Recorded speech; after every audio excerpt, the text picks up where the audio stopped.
ನಮಸ್ಕಾರ ವೀಕ್ಷಕರೇ. ಗುರುಗ್ರಹ ಈಗ ಕಟಕ ರಾಶಿಯಲ್ಲಿ ಇರ್ತಕ್ಕಂಥದ್ದು. ಆ ಗುರುಗ್ರಹ ಆಗಸ್ಟ್ 19, 2026ಕ್ಕೆ ಅದೇ ಕಟಕ ರಾಶಿಯಲ್ಲಿ ತನ್ನ ನಕ್ಷತ್ರವನ್ನು ಬದಲಾಯಿಸ್ತಾ ಇದ್ದಾರೆ. ಅಂದರೆ ಆಶ್ಲೇಷ ನಕ್ಷತ್ರಕ್ಕೆ ಆಗಸ್ಟ್ 19ರಿಂದ ಸ್ಟಾರ್ಟ್ ಮಾಡಿ ಅಕ್ಟೋಬರ್ 31, 2026ವರೆಗೂ ಕೂಡ ಅಲ್ಲೇ ಇರ್ತಾರೆ. ಆದರೆ ವಿಶೇಷತೆ ಏನು ಅಂದರೆ ಅವರು ಈ ಸಲ ನೇರ ನಡೆಯನ್ನು ಸ್ಟಾರ್ಟ್ ಮಾಡ್ತಾರೆ. ಅಂದರೆ ಮಾರ್ಗಿ ಚಲನೆಯನ್ನು ಏನು ರೆಟ್ರೋಗ್ರೇಡ್ ಅಂತೇಳಿ ಕರೀತಾರೋ ಆ ಚಲನೆಯನ್ನು ಮಾಡಲ್ಲ. ಅವರು ನೇರವಾದ ದೃಷ್ಟಿಯನ್ನು ಬೀರುವಂತಹ ಕೆಲಸವನ್ನು ಅವರು ಈ ಸಮಯದಲ್ಲಿ ಮಾಡ್ತಾರೆ. ಈ ನೇರ ಚಲನೆಯನ್ನು ಮಾಡೋದ್ರಿಂದ ಕೆಲವೊಂದಿಷ್ಟು ರಾಶಿಗಳಿಗೆ ತುಂಬ ಅನುಕೂಲಗಳು ಅನ್ನುವಂಥದ್ದು ಇದೆ. ಅಂದರೆ ಈ ಮೇಷ, ಕರ್ಕಾಟಕ, ವೃಶ್ಚಿಕ, ಮೀನ ಈ 4 ರಾಶಿಗಳಿಗೆ ಅತ್ಯಂತ ಶುಭ ಫಲಗಳು ಅನ್ನುವಂಥದ್ದು ಕಂಡು ಬರ್ತಾ ಇದೆ. ರೆಟ್ರೋಗ್ರೇಡ್ ಇದ್ದಂಥ ಸಂದರ್ಭದಲ್ಲಿ ಆ ಗುರುವಿನ ಪ್ರಭಾವ ಕಡಿಮೆ ಇರುತ್ತೆ.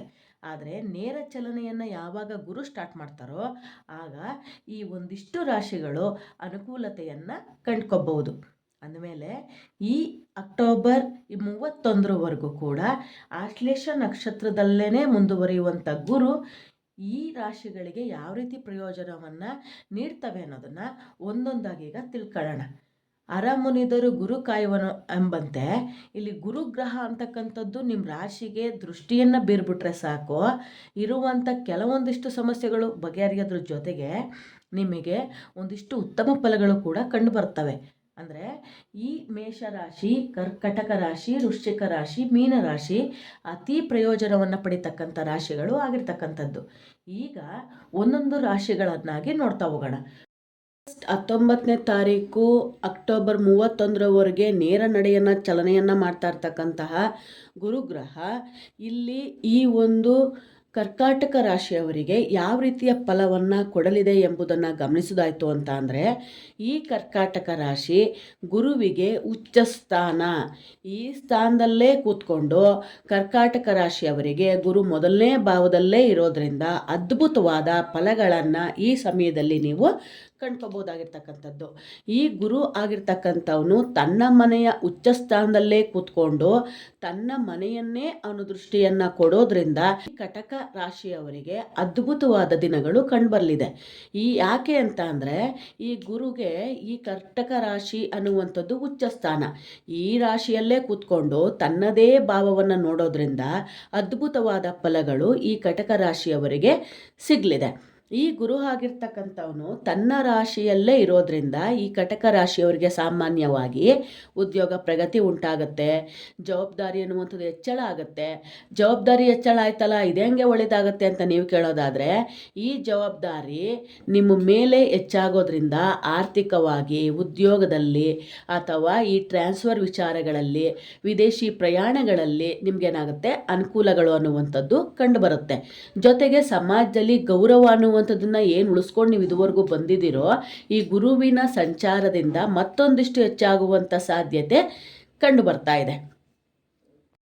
ಗುರು ಉಚ್ಚ ಸ್ಥಾನವಾಗಿರುವ ಕಟಕ ರಾಶಿಯಲ್ಲೇ ಇದ್ಕೊಂಡು ಆಶ್ಲೇಷ ನಕ್ಷತ್ರಕ್ಕೆ ಬದಲಾವಣೆಯನ್ನು ನೇರವಾಗಿ ಮಾಡ್ತಾ ಇರೋದ್ರಿಂದ ಈ ಗುರು ಆಗಿರ್ತಕ್ಕಂಥವರು ಕಟಕ ರಾಶಿಯವರ ವ್ಯಕ್ತಿತ್ವದಲ್ಲಿ ಆತ್ಮವಿಶ್ವಾಸವನ್ನು ಹೆಚ್ಚಿಸ್ತಾರೆ. ಜೊತೆಗೆ ಹೊಸ ಉದ್ಯೋಗದಲ್ಲಿ ಅವಕಾಶಗಳನ್ನು ತಂದುಕೊಡುವಂಥ ಕೆಲಸವನ್ನು ಕೂಡ ಈ ಉಚ್ಚ ಗುರು ಕಟಕ ರಾಶಿಯವರಿಗೆ ಕಲ್ಪಿಸ್ಕೊಡ್ತಾರೆ.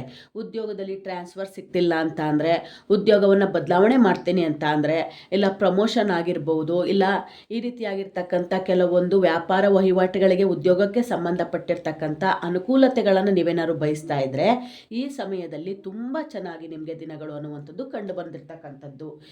ಈ ಗುರು ಆಗಿರ್ತಕ್ಕಂಥನು ಉಚ್ಚ ಸ್ಥಾನದಲ್ಲಿ ಕೂತ್ಕೊಂಡು ತನ್ನ ವಿಶೇಷವಾಗಿರ್ತಕ್ಕಂಥ ದೃಷ್ಟಿಯನ್ನು ಈ 3 ಮನೆಗಳಿಗೆ ಬೀರ್ತಾನೆ.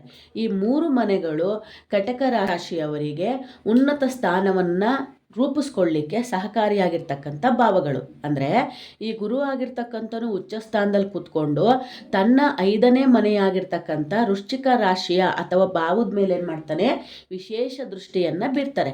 ಈ ವಿಶೇಷ ದೃಷ್ಟಿಯಾಗಿರ್ತಕ್ಕಂಥದ್ದು ಇದರಿಂದ ಏನೆಲ್ಲ ಅನುಕೂಲಗಳಾಗ್ತವಪ್ಪ ಅಂತ ಅಂದರೆ, ವಿದ್ಯಾರ್ಥಿಗಳಿಗೆ ಓದಿನಲ್ಲಿ ಆಸಕ್ತಿ ಅಂತಕ್ಕಂಥದ್ದು ಮೂಡುತ್ತೆ. ಜೊತೆಗೆ ಕಾಂಪಿಟೇಷನ್ಸ್ ಎಕ್ಸಾಮ್ಸ್ಗಳನ್ನ ಏನು ಬರೀತಾ ಇದ್ದೀರೋ ಅಥವಾ ಅದಕ್ಕೆ ತಯಾರಿನ ನಡೆಸ್ತಾ ಇದ್ದೀರೋ ಅವ್ರಿಗೆ ನಿಮಗೆ ಈ ಒಂದು ದಿನ ಅನ್ನುವಂಥದ್ದು ಅಥವಾ ಈ ಒಂದು ಸಮಯ ಅನ್ನುವಂಥದ್ದು ತುಂಬ ಚೆನ್ನಾಗೇನಾಗುತ್ತೆ, ನಿಮಗೆ ಪ್ರತಿಫಲವನ್ನು ಕೊಡಲಿಕ್ಕೆ ಪ್ರಾರಂಭವನ್ನು ಮಾಡುತ್ತೆ. ಈ ಒಂದು 5ನೇ ಮನೆ ದೃಷ್ಟಿನೇ ಇಲ್ಲಿ ವಿದ್ಯೆ, ಸಂತಾನ, ಬುದ್ಧಿಶಕ್ತಿ ಮತ್ತು ಸೃಜನಶೀಲತೆಯ ಮೇಲೆ ಪ್ರಭಾವವನ್ನು ಬೀರೋದ್ರಿಂದ ಇಲ್ಲಿ ಯಾರ್ಯಾರು ಈ ಒಂದು ಕಟಕ ರಾಶಿಯಲ್ಲಿದ್ದೀರೋ ಅಂಥವ್ರಿಗೆ ಸಂತಾನ ಅಪೇಕ್ಷೆ ಅಂತಕ್ಕಂಥದ್ದೇನಾದ್ರು ನೀವು ಇಟ್ಕೊಂಡಿದ್ರೆ ಅವರಿಗೆ ಈ ಸಮಯದಲ್ಲಿ ಸಂತಾನ ಆಗುವಂತಹ, ಜೊತೆಗೆ ಕಲಾಕ್ಷೇತ್ರಗಳು ಅಂತ ಅಂದರೆ teaching profession, painter, cinema, media ಆಗಿರ್ತಕ್ಕಂಥ ಈ ರೀತಿ ಸಮಾಜಮುಖಿಯಾಗಿರ್ತಕ್ಕಂತಹ ಕಲಾಕ್ಷೇತ್ರಗಳಲ್ಲಿ ನೀವೇನಾದರೂ ಭಾಗವಹಿಸ್ತಾ ಇದ್ದರೆ ಅಥವಾ ಕೆಲಸ ಮಾಡ್ತಾ ಇದ್ದರೆ ನಿಮಗಂತೂ ಈ ದಿನಗಳು ತುಂಬ ಉತ್ತಮವಾಗಿ ಕಂಡು ಬಂದಿದೆ. ಜೊತೆಗೆ ನಿಮ್ಮ ಬುದ್ಧಿಶಕ್ತಿ ಅಂತಕ್ಕಂಥದ್ದು ತುಂಬ ಚೆನ್ನಾಗಿಲ್ಲೇನಾಗುತ್ತೆ, ಬೆಳವಣಿಗೆ ಆಗಲಿಕ್ಕೆ ಸಹಕಾರಿಯಾಗಿದೆ. ಯಾಕಪ್ಪ ಅಂದರೆ ಗುರು ಉಚ್ಚಸ್ಥಾನ, ಜೊತೆಗೆ ಅವನು ದೃಷ್ಟಿ ಕೊಡ್ತಾ ಇರುವಂಥದ್ದು 5ನೇ ಮನೆ ಮೇಲೆ. ಆ 5ನೇ ಮನೆಯೇ ವಿದ್ಯೆಗೆ ಅಂತಕ್ಕಂಥದ್ದು ಪ್ರಮುಖ ಆಗಿರೋದ್ರಿಂದ ವಿದ್ಯಾ ಕ್ಷೇತ್ರದಲ್ಲಿರ್ತಕ್ಕಂಥವ್ರಿಗೆ, ವಿದ್ಯಾರ್ಥಿಗಳಿಗೆ ಬುದ್ಧಿಯಲ್ಲಿ ನಿಮಗೆ ತುಂಬ ಉನ್ನತವಾಗಿರ್ತಕ್ಕಂತಹ ನಿಮಗೆ ಈ ಒಂದು ಪ್ರತಿಫಲಗಳು ಕಂಡುಬರಲಿಕ್ಕೆ ಸಾಧ್ಯ ಆಗುತ್ತೆ. ಇನ್ನು ಕಟಕ ರಾಶಿಯಲ್ಲೇ ಗುರು ಉಚ್ಚ ಸ್ಥಾನದಲ್ಲಿ ಕೂತ್ಕೊಂಡು ತನ್ನ ದೃಷ್ಟಿಯನ್ನು 7ನೇ ಮನೆ ಮೇಲೆ ಹರಿಸ್ತಾರೆ. ಕಟಕ ರಾಶಿಯಿಂದ 7ನೇ ಮನೆ ಅಂದರೆ ಆ ಒಂದು ಕಟಕದವರಿಗೆ ಮಕರ ರಾಶಿ ಆಗುತ್ತೆ. ಇದನ್ನು 7ನೇ ದೃಷ್ಟಿ ಅಥವಾ ಭಾವ ಅಂತ ಕರೀತಾರೆ. ಈ ಗುರು ಉಚ್ಚ ಸ್ಥಾನದಲ್ಲಿ 7ನೇ ಭಾವದ ಮೇಲೆ ದೃಷ್ಟಿಯನ್ನು ಬೀರೋದ್ರಿಂದ ವಿವಾಹದಲ್ಲಿ ಯಾರು ಆಗಬೇಕು ಅಂತ ಪ್ರಯತ್ನವನ್ನು ಪಡ್ತಾ ಇದ್ದೀರೋ ಅವ್ರಿಗೆ ವಿವಾಹ ಏರ್ಪಡುತ್ತೆ. ಸೂಕ್ತವಾಗಿರ್ತಕ್ಕಂತಹ ನಿಮ್ಗೆ ಇಷ್ಟ ಆಗ್ತಕ್ಕಂಥ ರೀತಿಯ ವಧುವರರು ಸಿಗ್ತಾರೆ. ವ್ಯಾಪಾರ ಮಾಡುವವರಿಗೆ, ಈಗ ಸ್ಟಾರ್ಟಪ್ ಏನಾದ್ರು ಕೆಲಸಗಳನ್ನ ಮಾಡಬೇಕು ಅಂತ ಅಂದ್ಕೊಂಡಿರೋರಿಗೆ ಇದು ಉತ್ತಮವಾಗಿ ಏನಾಗುತ್ತೆ, ದಿನಗಳನ್ನು ಕಲ್ಪಿಸ್ಕೊಡುತ್ತೆ. ಜೊತೆಗೆ ಹೊಸ ಗ್ರಾಹಕರು ಅಂತಕ್ಕಂಥವ್ರು ಬರ್ತಾರೆ. ಏನಾದರೂ ಹಳೆ ಗ್ರಾಹಕರು ಅಂತಕ್ಕಂಥವ್ರು ನಿಮ್ಮಿಂದ ಬಿಟ್ಟೋಗಿದ್ರೆ ಮತ್ತೆ ಅವರೇ ಹುಡುಕೊಬಂದು ನಿಮಗೆ ನಿಮ್ಮ ರೀತಿಯಾಗಿರ್ತಕ್ಕಂಥ ಕೆಲಸಗಳನ್ನ ಮಾಡಿಕೊಡ್ಲಿಕ್ಕೆ ಅವಕಾಶವನ್ನು ಕಲ್ಪಿಸ್ಕೊಡ್ತಾರೆ. ಈ ಉಚ್ಚ ಸ್ಥಾನದಲ್ಲಿ ಇರೋದ್ರಿಂದ ಹಣಕಾಸಿನ ಸಮಸ್ಯೆ ಏನಿತ್ತು ಸ್ವಲ್ಪ ಮಟ್ಟಿಗೆ ಬಗೆಹರಿಯುತ್ತೆ. ಜೊತೆಗೆ ಈ ಸಂದರ್ಭದಲ್ಲಿ ಉಚ್ಚ ಸ್ಥಾನದಲ್ಲಿ ಕೂತಿರುವಂಥ ಗುರು ಈ ಒಂದು ವ್ಯಾಪಾರ ಪಾಲುದಾರಿಕೆಯ ಮೇಲೆ ತನ್ನ ವಿಶೇಷ ದೃಷ್ಟಿಯನ್ನು ಬೀರ್ತಾ ಇರೋದ್ರಿಂದ ಸ್ವಲ್ಪ ಮಟ್ಟಿಗೆ ನೀವು ಹಣಕಾಸಿನ ವಿಚಾರದಲ್ಲೂ ಕೂಡ ಏನು ಮಾಡಬೇಕು, ಲಾಭ ಇದೆ ಇಲ್ಲ ಅಂತಲ್ಲ, ಆದರೆ ಸ್ವಲ್ಪ ಮಟ್ಟಿಗೆ ದುಡುಕು ಬುದ್ಧಿ ಅಥವಾ ಏನು ಆತುರದ ಬುದ್ಧಿ ಅನ್ನುವಂಥದ್ದು ಇದೆಯೋ ಅದರಿಂದ ಸ್ವಲ್ಪ ಲಾಸ್ ಆಗುವಂಥದ್ದು ಕಂಡು ಬರ್ತಾ ಇದೆ. ಯಾಕೆ, ಉಚ್ಚ ಸ್ಥಾನದಲ್ಲಿರ್ತಕ್ಕಂಥ ಗುರು ಅತಿಯಾದ ಬುದ್ಧಿಯನ್ನು ಕೊಡೋದ್ರಿಂದ ಆ ಬುದ್ಧಿಯನ್ನು ಕಂಟ್ರೋಲ್ ಮಾಡ್ಕೊಂಡ್ರೆ, ಹಣಕಾಸಿನ ವ್ಯವಹಾರದಲ್ಲಿ ಸ್ವಲ್ಪ ಮಟ್ಟಿಗೆ ಜಾಗ್ರತೆ ವಹಿಸ್ಕೊಂಡ್ರೆ ಆದಾಯನೂ ಕೂಡ ಹೆಚ್ಚಾಗುತ್ತೆ. ನಿಯಂತ್ರಣವನ್ನು ಸ್ವಲ್ಪ ಮಟ್ಟಿಗೆ ಕಡಿಮೆಯನ್ನು ಮಾಡ್ಕೊಳ್ಳುವಂಥದ್ದನ್ನು ಮಾಡಬೇಕು. ಈ ಒಂದು ಗುರು ಉಚ್ಚ ಸ್ಥಾನದಲ್ಲಿ ಕೂತ್ಕೊಂಡು 7ನೇ ಮನೆಯನ್ನು ನೋಡೋದ್ರಿಂದ ಈ 7ನೇ ಮನೆ ಅನ್ನುವಂಥದ್ದು ವಿವಾಹ, ಪಾಲುದಾರಿಕೆ, ವ್ಯಾಪಾರವನ್ನು ಇಲ್ಲಿ ಪ್ರತಿನಿಧಿಸೋದ್ರಿಂದ ಈ ಎಲ್ಲ ಕ್ಷೇತ್ರಗಳಲ್ಲೂ ಕೂಡ ಏನಾಗುತ್ತೆ, ನಿಮಗೆ ಉನ್ನತವಾಗಿರ್ತಕ್ಕಂತಹ ದಿನಗಳು ಅಥವಾ ಉನ್ನತವಾಗಿರ್ತಕ್ಕಂತಹ ಸಮಯ ಆಗಿರ್ತಕ್ಕಂಥದ್ದು ಕಂಡುಬರುತ್ತೆ. ಇನ್ನು ಉಚ್ಚ ಸ್ಥಾನದಲ್ಲಿ ಕೂತ್ಕೊಂಡು ತನ್ನ 9ನೇ ಭಾವವನ್ನು ಗುರು ಆಗಿರ್ತಕ್ಕಂಥವ್ರು ನೋಡ್ತಾ ಇರುವಂಥದ್ದು. ಈ 9ನೇ ಭಾವ ಕಟಕ ರಾಶಿಯವರಿಗೆ ಭಾಗ್ಯಸ್ಥಾನ. ಈ ಗುರು 9ನೇ ಸ್ಥಾನವನ್ನು ವಿಶೇಷವಾಗಿ ನೋಡೋದ್ರಿಂದ ಈ 9ನೇ ಸ್ಥಾನ ಭಾಗ್ಯದ ಮಾರ್ಗದಲ್ಲಿ ನಡಿಲಿಕ್ಕೆ, ಧರ್ಮ ಮಾರ್ಗದಲ್ಲಿ ನಡಿಲಿಕ್ಕೆ, ಉನ್ನತ ಶಿಕ್ಷಣವನ್ನು ಮಾಡ್ತಕ್ಕಂಥ ವ್ಯಕ್ತಿಗಳು ಯಾರ್ಯಾರಿದ್ದೀರೋ, ಇಷ್ಟಪಡ್ತಾ ಇದ್ದಾರೋ ಅಂಥವ್ರಿಗೆ, ದೂರ ಪ್ರಯಾಣವನ್ನು ಮಾಡಬೇಕು ಅಂತಕ್ಕಂಥವ್ರಿಗೆ, ವಿದೇಶದಲ್ಲಿ ನೆಲೆಸಬೇಕು, ಯಾವುದಾದ್ರು ಒಂದು ವ್ಯಾಪಾರ ಮಾಡಬೇಕು, ಇಲ್ಲ ಅಂತ ಅಂದರೆ ಅಲ್ಲಿ ಹೋಗಿ ಓದಬೇಕು ಅನ್ನುವಂಥ ಯಾರು ಉದ್ದೇಶವನ್ನು ಇಟ್ಕೊಂಡಿದ್ದೀರೋ ಅವರೆಲ್ಲರಿಗೂ ಕೂಡ ಈ ಒಂದು ಕಟಕ ರಾಶಿಯ ದೃಷ್ಟಿ, ಈ ಗುರುವಿನ ದೃಷ್ಟಿ ತುಂಬ ಮಹತ್ವದ್ದಾಗಿ ಕಟಕ ರಾಶಿಯವರಿಗೆ ಕಂಡುಬರುತ್ತೆ. ಈ ಕಟಕ ರಾಶಿಯಾಗಿರ್ತಕ್ಕಂಥವರು ಈ ಒಂದು 9ನೇ ಭಾವವನ್ನು ಗುರು ಆಗಿರ್ತಕ್ಕಂಥವ್ರು ನೋಡೋದ್ರಿಂದ ದೂರ ಪ್ರಯಾಣ ಅಂತಕ್ಕಂಥದ್ದನ್ನ ಸೃಷ್ಟಿಯಾಗುತ್ತೆ. ತೀರ್ಥಯಾತ್ರೆಯನ್ನು ಮಾಡ್ಬೋದು. ಹಲವಾರು ದಿನಗಳಿಂದ ಅಲ್ಲೋಗ್ಬೇಕು ಇಲ್ಲೋಗ್ಬೇಕು ಅಂದ್ಕೊಂಡಿರ್ತೀರ, ಬಟ್ ಇಲ್ಲಿ ಗುರು ಆಗಿರ್ತಕ್ಕಂಥವನು ಇಷ್ಟುವರೆಗೂ ನಿಮಗೆ ಯಾವುದೇ ದೃಷ್ಟಿಯನ್ನು ಕೊಟ್ಟಿರಲಿಲ್ಲ, ಜೊತೆಗೆ ಗುರುವಿನ ಬೆಂಬಲ ಇರಲಿಲ್ಲ. ಈಗ ಉಚ್ಚ ಸ್ಥಾನದಲ್ಲಿ ಕೂತಿರ್ತಕ್ಕಂಥ ಗುರು ಪ್ರಬಲವಾಗಿದ್ದಾರೆ. ಜೊತೆಗೆ ನಿಮ್ಮ ವಿಶೇಷವಾಗಿರೋ 3 ಭಾವಗಳ ಮೇಲೂ ಕೂಡ ಅವರ ದೃಷ್ಟಿ ಬಿದ್ದಿರೋದ್ರಿಂದ ನೀವೀಗ ಅಂದ್ಕೊಂಡಿರುವಂಥ ತೀರ್ಥಯಾತ್ರೆಯನ್ನು ಮುಂದುವರಿಸ್ಬೋದು. ಯಾರ್ಯಾರು ವಿದೇಶ ಪ್ರಯಾಣದಲ್ಲಿ ತೊಡಗಬೇಕು ಅಂದ್ಕೊಂಡಿದ್ದೀರೋ, ಸ್ಟಾರ್ಟಪ್ ಮಾಡಬೇಕು ಅಂದ್ಕೊಂಡಿದ್ದೀರೋ, ವ್ಯಾಪಾರ ಮಾಡಬೇಕು ಅಂದ್ಕೊಂಡಿದ್ದೀರೋ, ವಿದೇಶದಲ್ಲಿ ಹೋಗಿ ನೆಲೆಸಬೇಕು ಅಂದ್ಕೊಂಡಿದ್ದೀರೋ, ಇಲ್ಲ ಟ್ರಿಪ್ ಹಾಕಬೇಕು ಅಂತಿದ್ದೀರೋ, ಇಲ್ಲ ಅಂತ ಅಂದರೆ ಅಲ್ಲೇ ಹೋಗಿ ವ್ಯಾಸಂಗ ಮಾಡಬೇಕು ಅಂತಿದ್ದೀರೋ, ಎಲ್ರಿಗೂ ಕೂಡ ತುಂಬ ಒಳ್ಳೆಯ ಅವಕಾಶಗಳನ್ನು ಈ ಗುರುಗ್ರಹ ಕಲ್ಪಿಸ್ಕೊಡುತ್ತೆ. ಜೊತೆಗೆ ಈ ಒಂದು ಉನ್ನತ ಶಿಕ್ಷಣದಲ್ಲಿ ಪ್ರಗತಿಯನ್ನು ಕಲ್ಪಿಸ್ಕೊಡುತ್ತೆ. ಗುರು ಆಗಿರ್ತಕ್ಕಂಥವನೇ ಇಲ್ಲಿ ಜ್ಞಾನ ಜ್ಞಾನಕಾರಕ ಅಂತ ಅಂದಾಗ ಯಾರು ಶ್ರಮಪಟ್ಟು ಓದ್ತಿರೋ ಅಂಥವ್ರಿಗೆ ಮಾತ್ರ ಈ ಒಂದು ಆಗಸ್ಟ್ 19ರಿಂದ ಅಕ್ಟೋಬರ್ 31ರವರೆಗೆ ಈ ಸಮಯ ಹೆಂಗಿದೆ ಅಂದರೆ ನೀವೆಷ್ಟು ಕಷ್ಟಪಡ್ತಿರೋ ಅದಕ್ಕೆ 100% ಕಷ್ಟಪಟ್ಟರೆ 200% ಅಷ್ಟು ನಿಮಗೇನಾಗುತ್ತೆ, ಹೆಚ್ಚು ಜ್ಞಾನ ಲಭಿಸುತ್ತೆ, ಹೆಚ್ಚು ಉಪಯೋಗಗಳು ಅನ್ನುವಂಥದ್ದು ಸಿಕ್ಕೇ ಸಿಗುತ್ತೆ. ಜೊತೆಗೆ ಈ ಸಂದರ್ಭದಲ್ಲಿ ಧರ್ಮ ಮಾರ್ಗದಲ್ಲಿ ನೀವು ನಡೆಯೋದ್ರಿಂದ, ಜೊತೆಗೆ ಪೂಜೆ ಪುನಸ್ಕಾರ ದೇವರ ಆರಾಧನೆಗಳಲ್ಲಿ ನೀವು ತೊಡಗೋದ್ರಿಂದ, ದೇವಸ್ಥಾನಗಳಿಗೆ ಭೇಟಿಯನ್ನು ಕೊಡೋದ್ರಿಂದ ಗುರು ಹಿರಿಯರ ಆಶೀರ್ವಾದವೂ ಕೂಡ ಸಿಗುತ್ತೆ. ಧರ್ಮ ಮಾರ್ಗದಲ್ಲಿ ಆಸಕ್ತಿ ಹೆಚ್ಚಾಗೋದ್ರಿಂದ ನಿಮ್ಮ ಮನಸ್ಸಿಗೆ ಒಂದಿಷ್ಟು ನೆಮ್ಮದಿ ಅನ್ನುವಂಥದ್ದು ಕೂಡ ಸಿಕ್ಕೇ ಸಿಗುತ್ತೆ. ಹಾಗಾಗಿ ಈ ಸಮಯವನ್ನು ನನ್ನ ಪ್ರಕಾರ ನೀವು ಸದುಪಯೋಗ ಪಡಿಸ್ಕೊಂಡ್ರೆ ಗುರು ಅಂತಕ್ಕಂಥವ್ರು ಮತ್ತೆ ನಿಮ್ಮ ರಾಶಿಯ ಮೇಲೆ ಇಂಥ ಅದ್ಭುತವಾದ ದೃಷ್ಟಿಯನ್ನು ಬೀರ್ತಕ್ಕಂಥದ್ದು ಇನ್ನು 12 ವರ್ಷಕ್ಕೆ. ಹಾಗಾಗಿ ಈ ಸಮಯವನ್ನು ಅದು ಒಂದು ಸದುಪಯೋಗವನ್ನು ಪಡಿಸ್ಕೊಳ್ಳುವಂಥದ್ದು ಉತ್ತಮ. ಗುರುಗ್ರಹ ಆಗಿರ್ತಕ್ಕಂಥವ್ರು ಆಶ್ಲೇಷ ನಕ್ಷತ್ರಕ್ಕೆ ಬರೋದ್ರಿಂದ ಕಟಕ ರಾಶಿಯವರಿಗೆ ಉದ್ಯೋಗದಲ್ಲಿ, ವಿವಾಹದಲ್ಲಿ, ಸಂತಾನದಲ್ಲಿ, ಆರೋಗ್ಯದಲ್ಲಿ, ವಿದ್ಯಾರ್ಥಿಗಳಿಗೆ, ವ್ಯಾಪಾರಸ್ಥರಿಗೆ, ಉದ್ಯೋಗದವರಿಗೆ, ಸ್ಟಾರ್ಟಪ್ ಮಾಡ್ತಕ್ಕಂಥವ್ರಿಗೆ, ಯಾವ್ಯಾವ ಕ್ಷೇತ್ರ ಅಂತಿದೆಯೋ ಎಲ್ಲ ಕ್ಷೇತ್ರದವ್ರಿಗೂ ಕೂಡ ಉನ್ನತವಾಗಿಯೇ ಫಲಿತಾಂಶ ಸಿಗುತ್ತೆ. ಯಾಕಪ್ಪ ಅಂದರೆ ಗುರು ಇರ್ತಕ್ಕಂಥದ್ದೇ ತನ್ನ ರಾಶಿಯಲ್ಲಿ, ಅದರಲ್ಲೂ ಉಚ್ಚ ಸ್ಥಾನದಲ್ಲಿ, ಜೊತೆಗೆ ದೃಷ್ಟಿ ಬೀರ್ತಾ ಇರ್ತಕ್ಕಂಥದ್ದು ಇನ್ನೂ ಪ್ರಮುಖ. ಈ ದೃಷ್ಟಿಗಳು ಕಟಕದವರಿಗೆ ಒಳಿತನ್ನು ಮಾಡಲೇಬೇಕು. ಆದರೂ ಇಲ್ಲಿ ಒಳಿತಾಗ್ತಾ ಇಲ್ಲ ಕಟಕದವರಿಗೆ ಅಂದರೆ ನೀವು ಲಗ್ನವನ್ನು ನೋಡ್ತಾ ಇಲ್ಲ, ನೀವು ನೋಡ್ತಾ ಇರುವಂಥದ್ದು ಕಟಕ ರಾಶಿಯನ್ನು. ನಾನು ಹೇಳ್ತಾ ಇರುವಂಥದ್ದು ಈ ಒಂದು ಲಾಭಗಳು ಸಿಗಬೇಕು ಅಂದರೆ ನಿಮ್ಮ ರಾಶಿ ಅಲ್ಲ, ಲಗ್ನ ಆಗಿರಬೇಕು, ಕಟಕ ಲಗ್ನ ಆಗಿರಬೇಕು.